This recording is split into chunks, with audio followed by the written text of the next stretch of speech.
नमस्कार मित्रों, संस्कृत साहित्य एवं संस्कृति के चैनल पे मैं डॉक्टर हरिनिवास महाभारत की श्रेष्ठ कथाओं में आपका स्वागत करता हूं।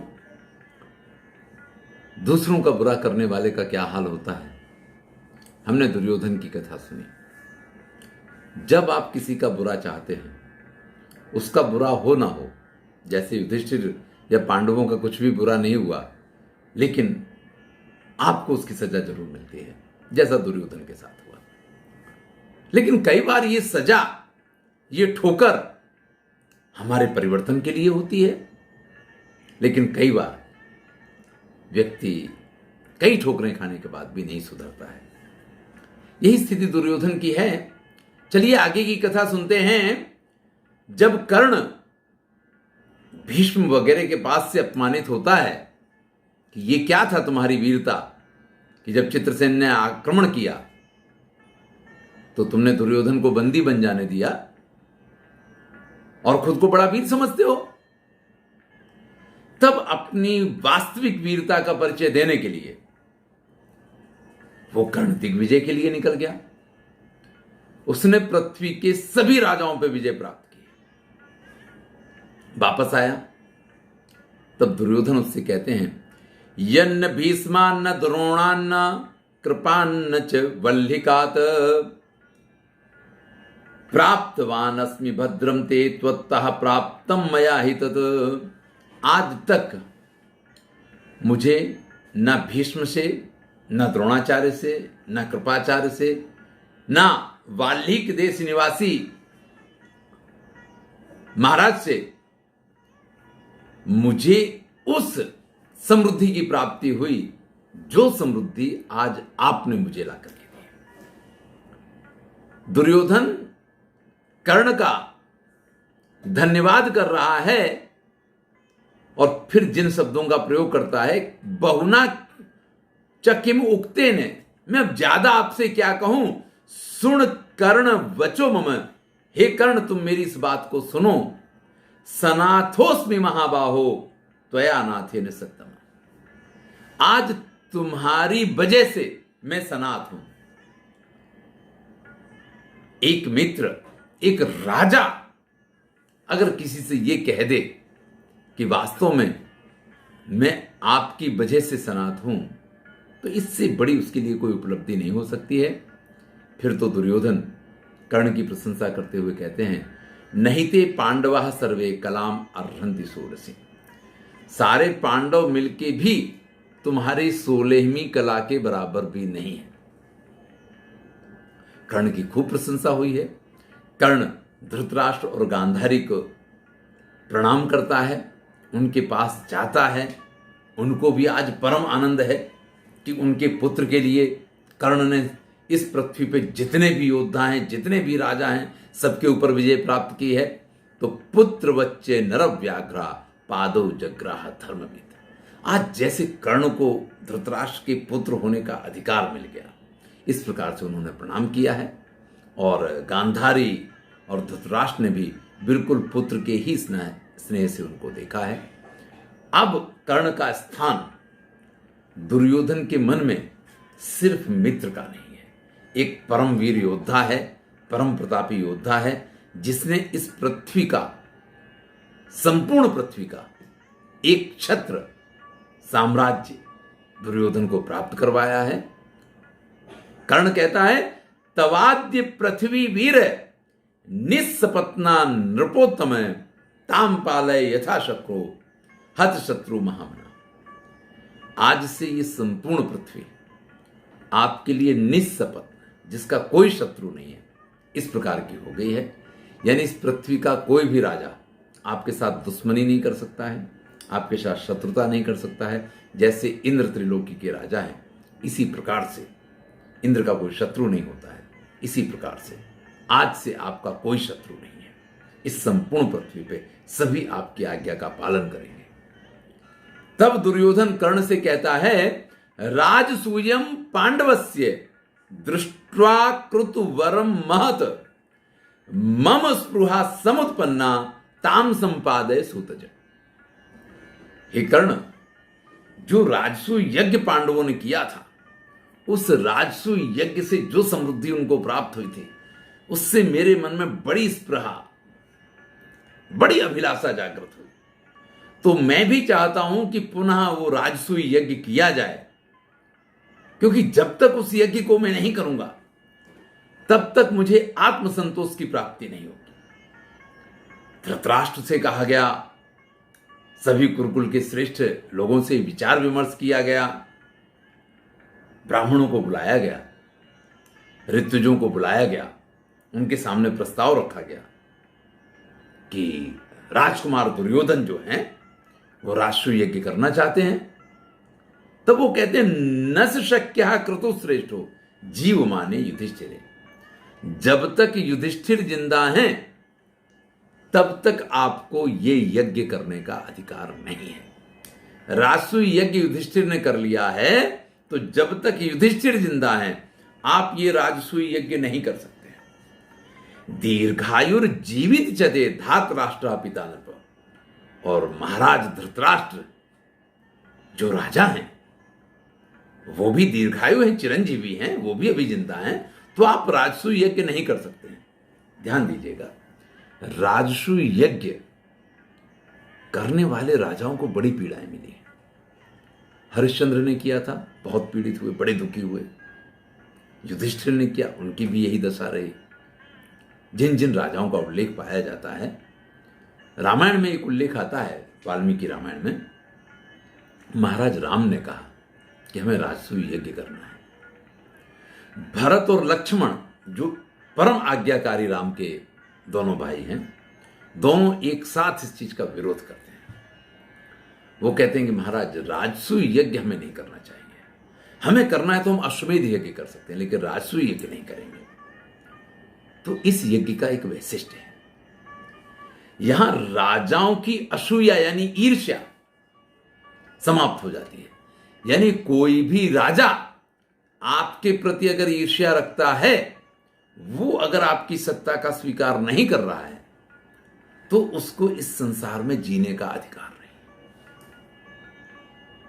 जब वो इस संसार में नहीं रहेगा तभी आप इस यज्ञ को कर सकते हैं। आप राजाओं के राजा बनते हैं राजसूय यज्ञ करने के बाद। यहां तो अभी धृतराष्ट्र जिंदा है, तो धृतराष्ट्र ये यज्ञ करें तो संभव है, पर इस यज्ञ को दुर्योधन नहीं कर सकता, ऐसा ब्राह्मणों ने स्पष्ट शब्दों में बता दिया। अब बताइए कि सारी तैयारी की जाए, बड़ा सा यज्ञ करना है, और उसमें पता चले कि राजसूय यज्ञ तो हम कर ही नहीं सकते हैं, जो करने की इच्छा है। तब वो ब्राह्मण कहते हैं, अस्तित्व अन्यत महत सत्रम राजसूय समम प्रभो। हम आपको बताते हैं कि राजसूय जैसा ही महत्वपूर्ण एक बड़ा ही सुंदर यज्ञ है, आप उसको कीजिए।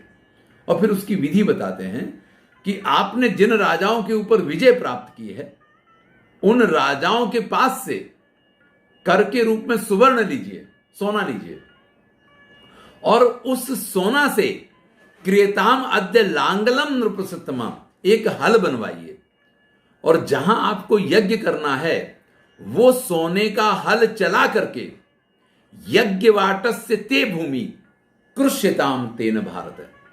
आप स्वयं उस भूमि को उस सोने के हथ से जब जोतेंगे, कौन सा सोने का हल? अपने पास के सोने से नहीं बना सकते हैं, सभी राजाओं के पास से एकत्रित करके जो सुवर्ण लाया जाएगा कर के रूप में, उस सुवर्ण से एक हल बनाया जाएगा, और उस हल से जिस भूमि को जोता जाएगा, जिस भूमि का कर्षण किया जाएगा, उस भूमि में वैष्णव नाम का यज्ञ करना है। एसते वैष्णवो नाम यज्ञ सत्पुरुषोचिता। जो बड़े ही श्रेष्ठ सत्पुरुष लोग होते हैं वो इस प्रकार के यज्ञ करते हैं। और फिर बताया है कि ययाति ने, नहुस ने, बहुत सारे राजाओं ने इस यज्ञ को किया है, और इस यज्ञ को करने के कारण उन्होंने बड़े ही दिव्य स्थानों को प्राप्त किया है। अब राजसूय यज्ञ तो कर ही नहीं सकते हैं, इसमें भी राजाओं के पास से कर के रूप में सोना लाना है, और फिर उससे ये पूरा यज्ञ होगा। ये बात बड़ी अच्छी लगी। अस्माकम रोचते चैव श्रेयश्च तव भारत निर्विघ्नं भवेत्य से सफला स्यात् स्पृहा तव। सभी ब्राह्मण कहते हैं कि हे दुर्योधन, ये जो यज्ञ है ये हम सब लोगों को योग्य लग रहा है और आपको यह यज्ञ करना चाहिए। ये वैष्णव यज्ञ जो है ये आप कर सकते हैं और ये निर्विघ्न समाप्त भी हो जाएगा। और अगर आप इस यज्ञ को करेंगे तो आपको पूर्ण फलों की प्राप्ति होगी। तब दुर्योधन कहता है कर्णम चा सौबलम चैव भ्रातृंश्चैव इदम अब्रवीत। उन सबको बुला करके, भैया आप, इच्छा तो मेरी राजसूय यज्ञ की थी, लेकिन ये सभी ब्राह्मण कह रहे हैं कि वो तो संभव नहीं है, ये वैष्णव यज्ञ इस प्रकार की विधि से किया जा सकता है, तो आप लोगों का क्या मत है? रोचते में वचा कृष्णम ब्राह्मणा नाम न संशया रोचते यदि युष्माकम तस्मात् प्रब्रूत माचर। अगर आपको भी ये बात अच्छी लग रही है तो फिर देर न की जाए, तो इस यज्ञ की तैयारी की जाए। अब देखिए, सीधी सी बात है, कौन इसमें विघ्न डालेगा? दुर्योधन को अच्छा लग गया तो दुर्योधन के लिए तो सब जी रहे हैं। तुरंत सब लोग इस बात का स्वीकार कर लेते हैं। धृतराष्ट्र को यह बात मालूम पड़ती है, वो भी बड़े प्रसन्न होते हैं। सोने का हल बनवाया जाता है, सारी विधियां पूरी की जाती हैं। जैसे ही ये बात भीष्म, द्रोण, कृपाचार्य, कर्ण, गांधारी इन सब तक पहुंचती है, सभी दुर्योधन का बहुत बहुत अभिनंदन करते हैं। ध्यान दीजिएगा, जीवन में जब भी आप अच्छे काम करने का निर्णय करते हैं तब सभी आपके साथ होते हैं, लेकिन गलत काम करने का निर्णय करते हैं तब कुछ लोग ही आपका साथ देते हैं। और जहां सब आपके साथ ना हो, जहां कुछ ही लोग आपके साथ हो, वहां पे कुछ समस्याएं होती हैं। आपको अपना पूर्व निरीक्षण फिर से करना चाहिए कि मुझे खुद में कुछ परिवर्तन करने की आवश्यकता है, और अगर आपको समझ में आए तो आपको उन परिवर्तनों को करना भी चाहिए।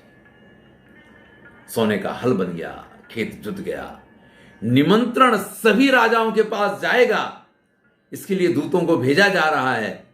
ऐसे में दुशासन जो है वो एक दूत को बुला करके कहता है, गच्छ द्वैत वनम शीघ्रम पांडवान पाप पुरुषा।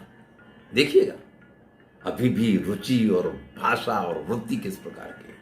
जाओ द्वैत वन में और उन पापी पांडवों से ये कहना कि हम एक यज्ञ का आयोजन कर रहे हैं और उस यज्ञ में भाग लेने के लिए वो आ सकते हैं। पहुंच गया वो ब्राह्मण और कहता है जाके, आमंत्रयति वो राजा धार्तराष्ट्रो जनेश्वरा मनोभिलसितम रागनास्तम कृतुम दृष्टुमर्हत।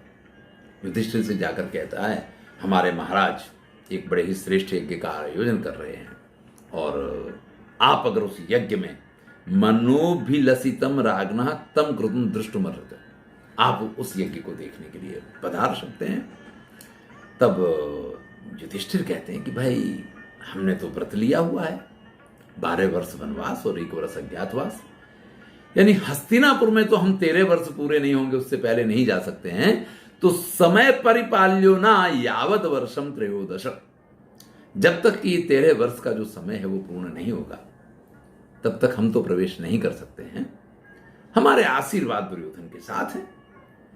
इधर भीम कहते हैं कि जब हमारी क्रोध की अग्नि पूरी तरीके से उद्दीप्त हो जाएगी तब धृतराष्ट्र के पुत्रों से कह देना, उस प्रज्वलित अग्नि में उनकी आहुतियां डालने के लिए हम अवश्य ही हस्तिनापुर आएंगे। अन्य पांडवों को और कुछ नहीं बोलते हैं, लेकिन भीम को यह बात बुरी लगी और भीम ने इस प्रकार का संदेश भेजा है। वो दूत भी जाकर के या वो ब्राह्मण भी जाकर के सब बातें इसी प्रकार से वहां सुना देता है। लेकिन किसी भी कार्य में विघ्न डालना ये तो श्रेष्ठ होता नहीं है, तो उस समय इस बात को ऐसे ही छोड़ दिया गया है। और धृतराष्ट्र ने विदुर को बुला करके आज्ञा दी है कि इस यज्ञ में जो लोग भी आए उनका मान पान सम्मान हर तरीके से किसी चीज की कमी नहीं रह जानी चाहिए। यथा सुखी जना सर्वा छत्ता स्याद अन्न संयुता तुष्येत तु यज्ञ सदने तथा क्षिप्रम विधीयता। हे महाराज विदुर, जो करने से इस यज्ञ में भाग लेने आए हुए प्रत्येक व्यक्ति को संतुष्टि मिले, प्रत्येक व्यक्ति यहां आने के बाद आनंदित होकर के यहां से जाए, वो सारी तैयारियां करवाओ। बड़ी ही भक्ष्य पेय अन्न पान माल्या सुगंधी वास विविध प्रकार की जो भी वस्तुएं लोगों की आवश्यकताएं की हैं उन सभी वस्तुओं का सुंदर से सुंदर आयोजन किया गया है और इस प्रकार से अत्यंत भव्य रूप से ये वैष्णव यज्ञ पूर्ण हुआ है। सभी राजाओं को विदा किया गया है। विवेश हस्तिनपुरम सहिता कर्ण सोबला। इसके बाद हस्तिनापुर के अंदर जिस दुर्योधन ने इस यज्ञ की दीक्षा ली थी, इस यज्ञ को पूर्ण करने के बाद प्रवेश करता है। चलिए आगे की कथा अगले वीडियो में सुनेंगे। मैं हूं डॉक्टर हरिनिवास और चैनल से आप परिचित। चैनल का नाम है संस्कृत साहित्य एवं संस्कृति। महाभारत की श्रेष्ठ कथाएं चल रही हैं। अगर आपको अच्छा लगे तो चैनल को शेयर कीजिए, वीडियो को लाइक कीजिए, सब्सक्राइब नहीं किया है तो सब्सक्राइब कीजिए। धन्यवाद।